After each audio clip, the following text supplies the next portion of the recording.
The Indiana Fever, congratulations, you four. You guys have successfully broken Caitlin Clark. Great job.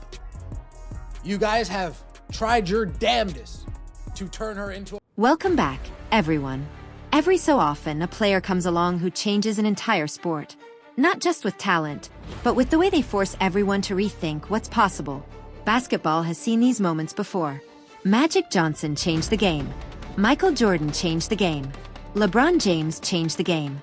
Today, many believe Caitlin Clark is creating that same kind of impact in women's basketball. But instead of celebrating the rise of a generational talent, a growing debate has emerged around how she's being used by the Indiana Fever. What makes Clark special isn't simply her scoring ability. It's the pressure she puts on defenses the moment she steps onto the floor. Defenders are forced to guard her far beyond the three-point line. Her range stretches defenses to their limits and creates opportunities for teammates throughout the court. Very few players possess that type of influence. She doesn't just play the game. She changes the way the game is played around her.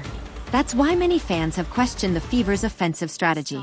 Rather than centering everything around Clark's strengths, critics argue that the team often relies on slower, post-oriented sets that reduce the impact of her greatest weapon, her ability to create space and chaos from the perimeter. To those watching closely, it feels like an opportunity being left untapped. The concerns continue when looking at substitution patterns. Several times this season, Clark has been taken out of games before she can fully establish a rhythm. Supporters point out that once she leaves the floor, the entire dynamic of the offense changes. Her influence goes beyond points and assists. Defenses react differently when she's on the court. Teammates receive more space.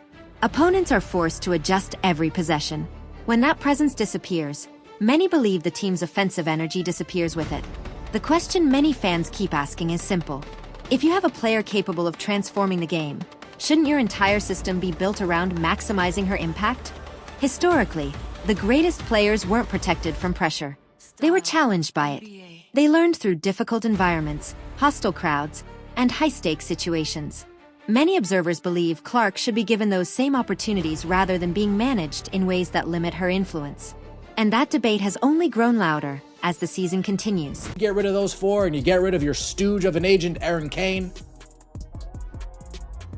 You'll be free. And I know we don't want her to go the LeBron route, but at this point, you need to get rid of Aaron Kane and you need to call Rich Paul immediately. The discussion surrounding Caitlin Clark goes beyond basketball strategy. Many analysts believe the bigger concern is the long-term effect these decisions can have on a player's confidence and development. Elite athletes thrive on rhythm and instinct. They perform best when they can play freely without constantly worrying about rotations, roles, or limitations. When that freedom disappears, hesitation can replace confidence. For a player whose game relies on creativity and quick decision-making, that can become a serious obstacle. Public comments from coaches and team officials have also fueled debate. Whether intentional or not, statements suggesting the team functions better in certain situations without Clark handling the ball have been heavily scrutinized by fans and media alike. Critics argue that such comments can influence public perception and create unnecessary questions about the team's commitment to its franchise player. Attention has also turned toward Clark's representation. Supporters believe that superstar athletes need strong advocates working behind the scenes to ensure organizations create environments where they can thrive.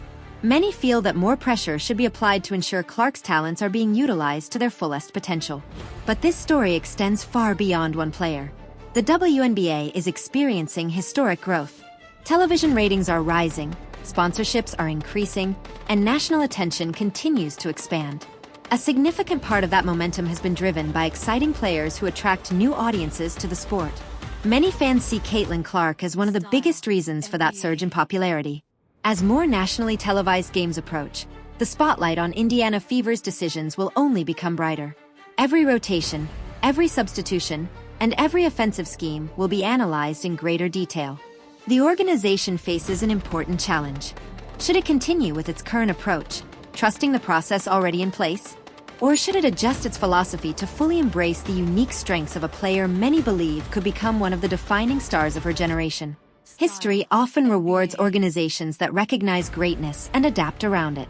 The most successful teams don't force extraordinary talent to fit old systems. They create new systems designed to maximize that talent. That's why so many people are paying close attention to what happens next. Because this is no longer just a story about basketball. It's a story about potential. It's a story about opportunity. And it's a story about whether a generational talent will be given the freedom to become everything she is capable of becoming. The coming months may provide that answer. Until then, the debate continues. What do you think?